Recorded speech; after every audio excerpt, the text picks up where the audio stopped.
Good afternoon, ladies and gentlemen, and thank you very much for joining us this afternoon as we welcome His Excellency, the Indian High Commissioner to the United Kingdom, Vikram Doraiswami, to give us a 20-minute address and then take questions from both myself and you guys. So, ladies and gentlemen, please join me in welcoming His Excellency.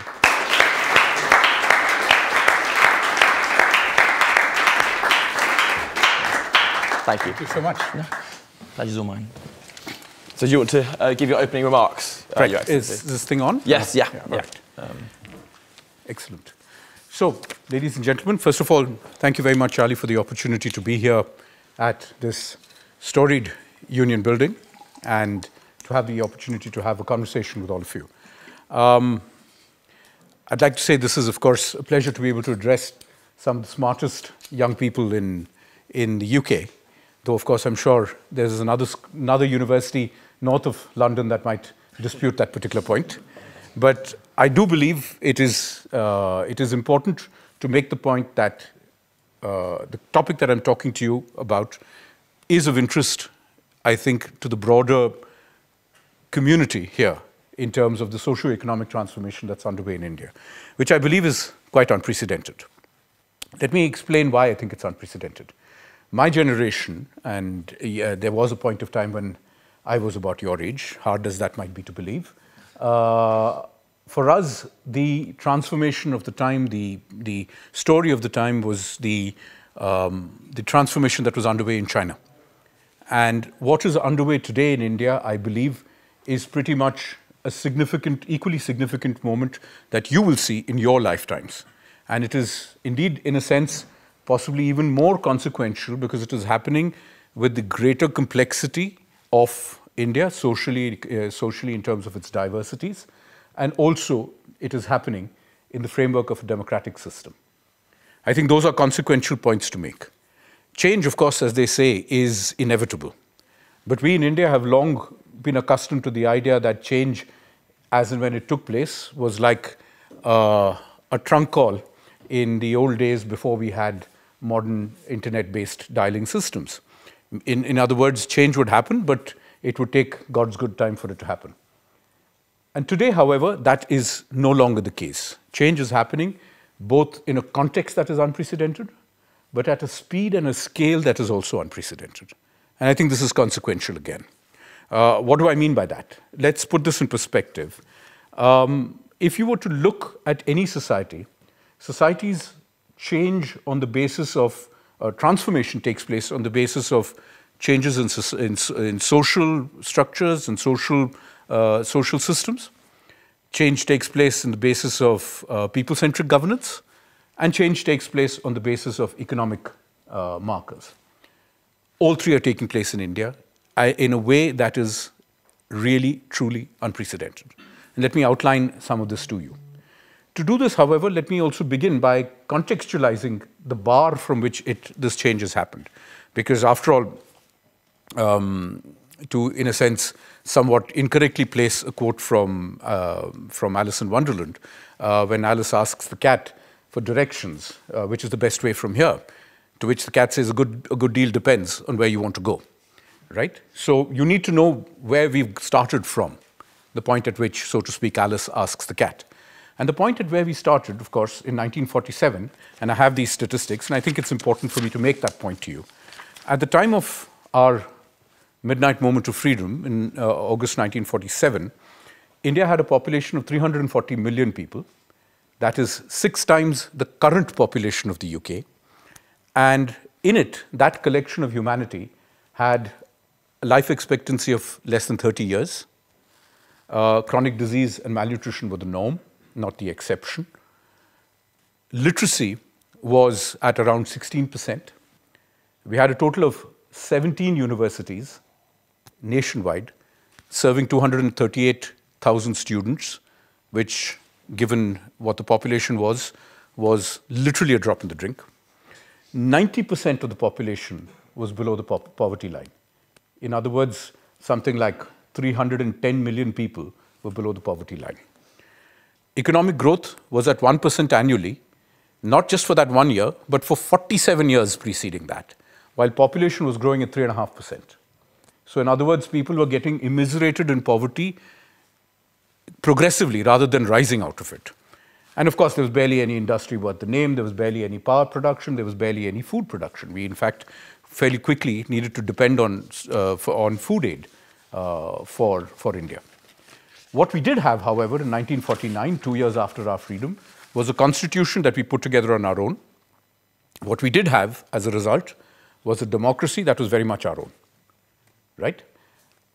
So, having set out that benchmark, let me lay out what social progress looks like since then. If you were to read or to look at the press today, at least from a Western perspective, I'm sorry to say that you would not really find much that is going to tell you about these transitions that are happening.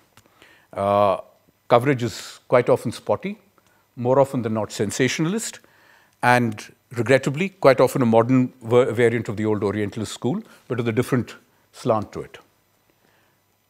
As I've said before, I find it difficult to recognize the India that I live in, the India that I represent, and that my colleagues and I deal with on a daily basis, because frankly, it's very different from the reality that we currently see. If you look at trends and not at episodes and events, then you will find some things that I think are significant. First and foremost, let me begin with that. Democracy. Democracy continues to flourish in India, and that's not, as I say this, it's not that it's democracy and it's the continuation of democracy is in the gift of any individual or any party or any institution or indeed any entity to give to the Indian people. Democracy flourishes in India because it is hardwired and embedded in our DNA. And that is simply because we have the greatest diversity possibly known on the planet within one set of boundaries, in terms of language, in terms of religious identity, in terms of social structures. There is more diversity in India than in any other part of the world, indeed, probably more than the rest of Asia put together. And if you look at that, it is obvious to you, it would be obvious to me, and it ought to be obvious to you, that democracy is the only way in which India can function.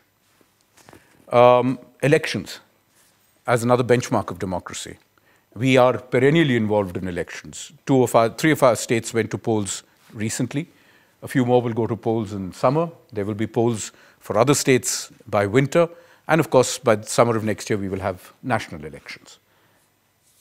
Elections in the last national election in 2019 had 960 million registered voters, of whom 600 million cast their franchise, right?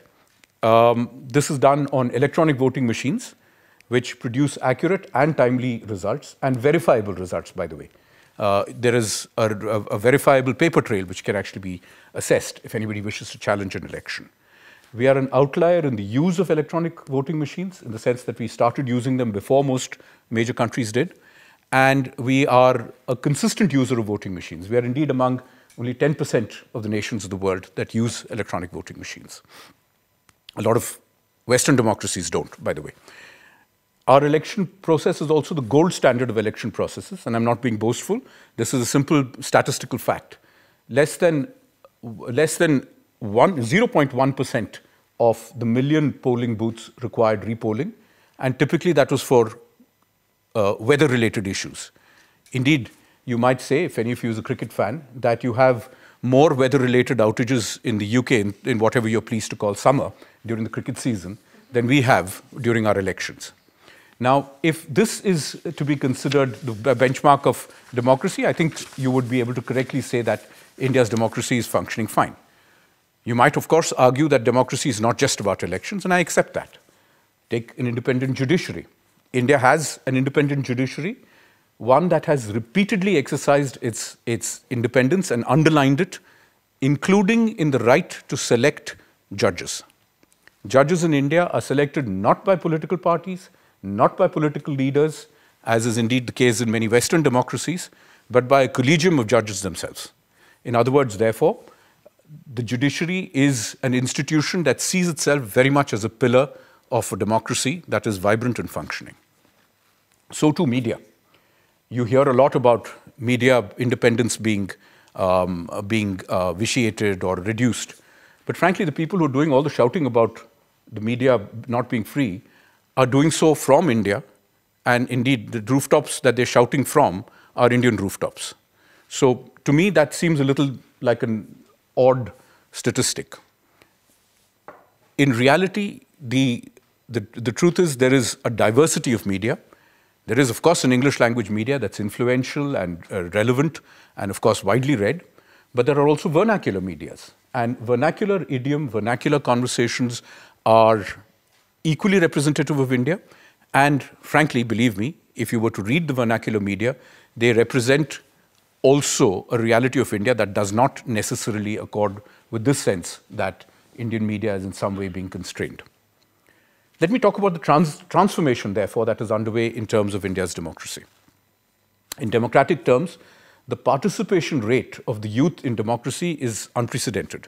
At the last election, 90 million first-time voters were recorded. India's voter base recognizes and includes every single element of India's diversity.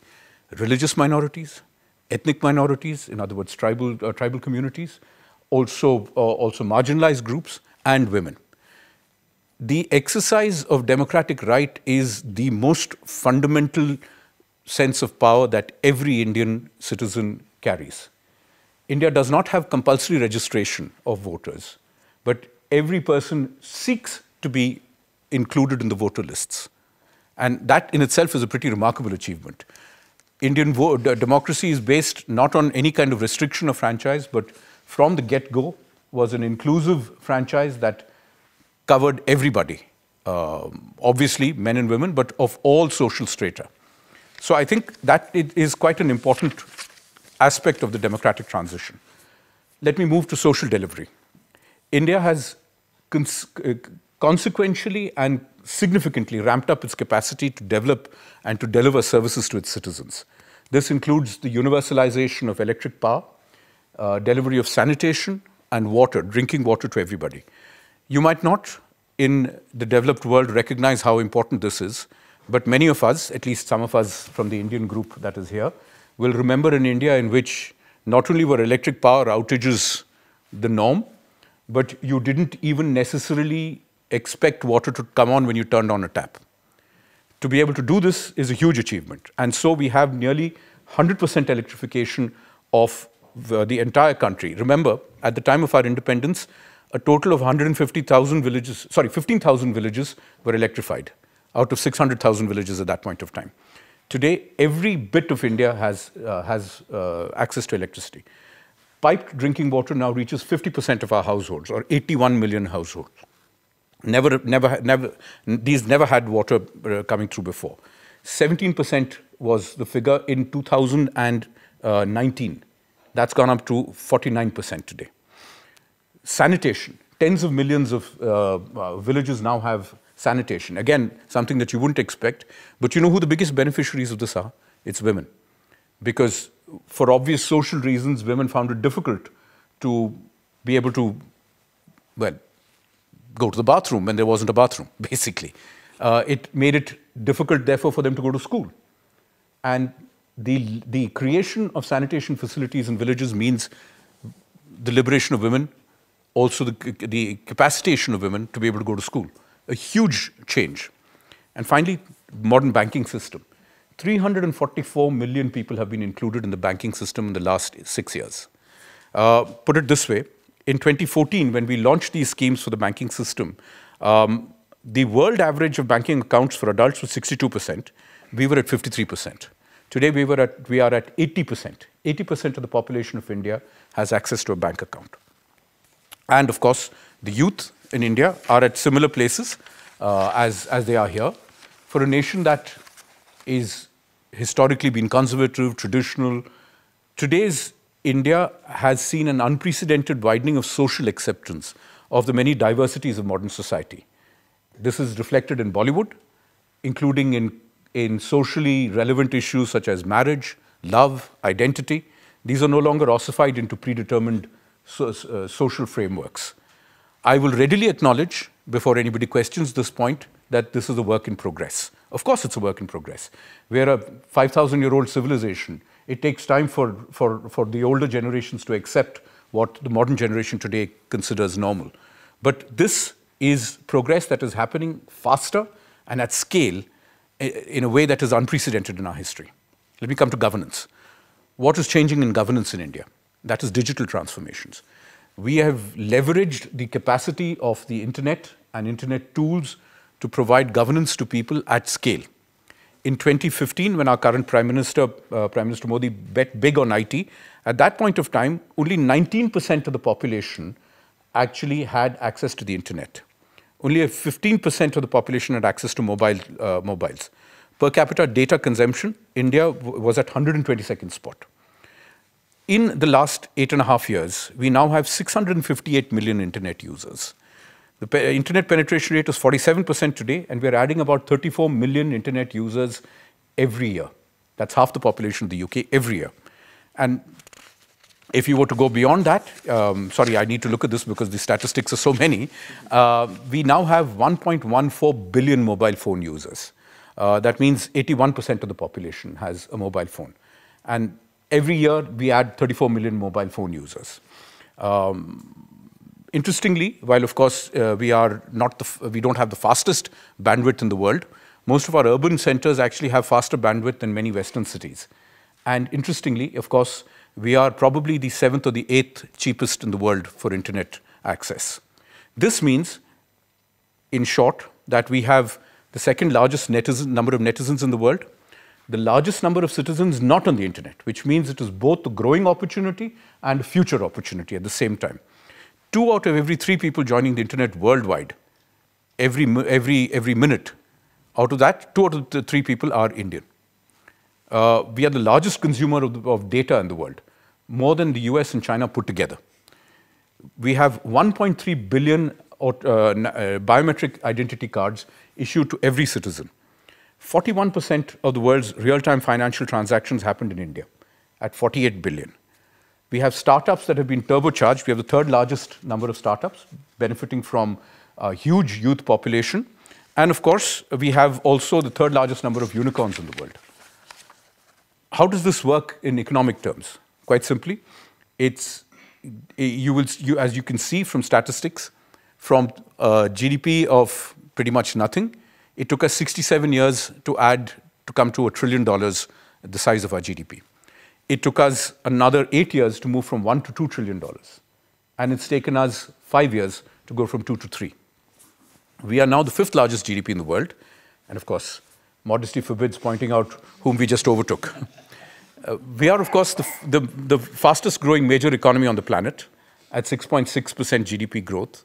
And this is something, by the way, that we have continued since before the pandemic. If, as modern crime fiction tells us, follow the money, then the world is increasingly beating a path to India. We have, in the last 5 years, received $532 billion of investment, which is about 65% of the total that we have received since 1947, which is not only impressive, but it also spans both in terms of sourcing, 162 countries, and in terms of delivery, 31 states, and in 61 different business sectors. So essentially, it means that the world's business entities are looking at India as an opportunity. And why are they doing that? Frankly, for a simple reason. It isn't just because of exports. Exports are rising, etc., but we're not, as yet, one of the world's big export powers. It is because our GDP is being driven by domestic demand, right? 67% of it comes from within. And of that, a huge chunk of it is coming from this transition that I was telling you about, which is people from rural and peri-urban areas now have money because the internet has enabled them to, internet and internet-based services have enabled them to benefit from the government's provision of benefits, social benefits, which come directly to them. And because they now have bank accounts, they are now direct beneficiaries or directly access benefits from government, which is skyrocketing rural demand. And I think that's the most interesting and fascinating story that's actually happening today. The JCB people tell me, JCB being this big British construction equipment company, they've opened 6 factories in India. And what Lord Bamford tells me is that the biggest source of demand is people coming straight literally out of rural areas and putting down wadges of cash to buy a JCB backhoe loader because they are now becoming entrepreneurs, leasing out the equipment to be able to build new infrastructure in rural areas. Everything from check dams to canals to facilities. The big driver of this The second big driver of this is youth. The median age of India today is 29 years. Until 2070, we will be the largest young nation on the planet. So this is your cohort of young people who are definitely not mine, who will be transforming India because they are the ones who are demanding new products, new services, and a new way of looking at India. And I think that is remarkable because they are also powering the largest rise of poverty, out of poverty on the planet. 415 million people, and this is not my statistics, this is the UNDP statistics, 415 million people were lifted out of poverty in the last 16, 17 years. Multidimensional poverty is down at its lowest levels ever in our history. And for those of you who worry about inequality, as you should, the Gini coefficient of inequality now is 0.294%. So therefore, you can actually see how access to food, 800 million people are receiving subsidized food ever since the pandemic. You can see how access to funding, you can see how access to the internet, all of this is enabling an explosive change in social, economic, and governance terms in India. And I think that, frankly, is the story that should be most relevant to friends in the UK. Along with the fact that if you look at it, it's also being matched by a nationally driven effort, and I must emphasize the point that it's nationally driven, to reduce the carbon intensity of our growth. Not because other people are telling us to do so, but because we recognize that all of us, in particular poorer citizens in our country, people living in climatically fragile areas will be at greater risk.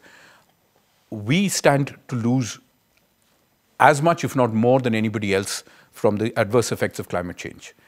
This is even though at 1.8 tons per capita, our emissions are a fraction of larger economies. And again, I needn't mention which ones.